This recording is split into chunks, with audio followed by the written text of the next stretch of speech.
শ্রী শ্রী ঠাকুর শ্রীরামকৃষ্ণকে প্রণাম জানিয়ে পরম পুরুষ শ্রী শ্রী রামকৃষ্ণ থেকে পাঠ করছি। ছেলে মারা যাবার পর থেকে কালীকে হলধারী তমময়ী বলে মনে করত। তমময়ী মানে তমগুণান্বিতা, যে তামসিক কর্মের ফলে মূঢ়তা তার যে অধিষ্ঠাত্রী, অবিবেক বা প্রমাদমোহের যে উৎপাদিকা, যে জঘন্য গুণবৃত্তস্থা। একদিন মুখোমুখি বললে তাই গদাধরকে, তুইও তামসী মূর্তির পুজো করিস কেন? ওতে কি কখনো আধ্যাত্মিক উন্নতি হতে পারে? বরং ও তোকে অধোগামী করবে। জানিস না গীতায় কি বলেছে?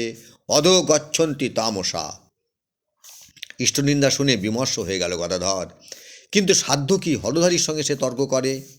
শাস্ত্র থেকে উদ্ধৃতি দেবারই বা তার বিদ্যে কোথায়? সে সোজাসুজি মাকেই জিজ্ঞেস করতে পারে, মা তুই কি? তোর রূপে যে এত অন্ধকারের ঐশ্বর্য, সে কি অজ্ঞানের অন্ধকার?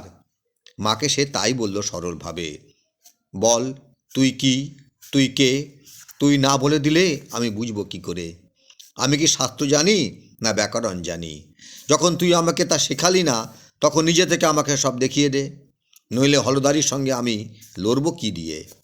ও শাস্ত্র জানা পণ্ডিত, কত শত বচন ওর মুখস্থ, ওর সঙ্গে আমি পারবো কেন? তুই যদি কিছু না বোঝাস তবে বুঝবো হলদারি কথা ঠিক। তুই তামসী, তুই।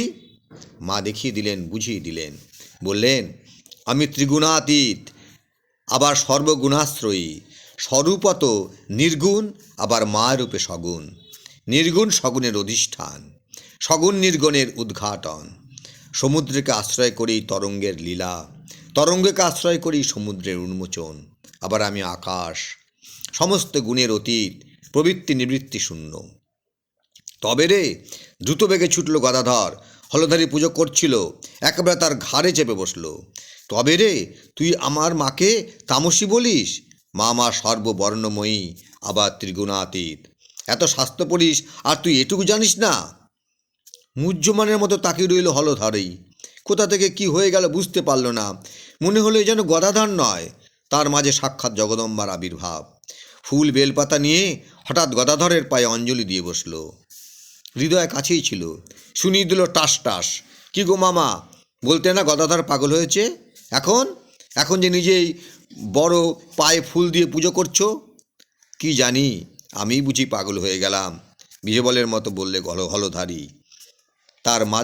তার মাঝে আমার স্পষ্ট ঈশ্বর দর্শন হলো।